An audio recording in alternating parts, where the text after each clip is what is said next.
अस्सलाम वालेकुम। SM news के साथ मैं हूं मुकद्दर रज़ा। एसएम न्यूज़ स्टूडियो में खुशामदीद। खबरों का सिलसिला बढ़ाते हुए अब शाम करते हैं कराची से।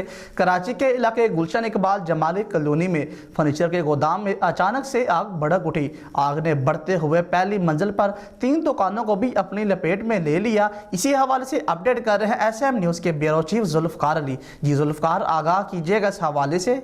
जी बिल्कुल, गुलशन अकबाल ब्लॉक 13D का इलाका है जहां पर यह आग लगने का वाकया पेश आया। जैसा कि आप देख सकते हैं कि आग से ना सिर्फ गोदाम में रखा हुआ फर्नीचर जल गया बल्कि इसके फैलने के बायस 3 दुकानों को भी नुकसान पहुंचा है।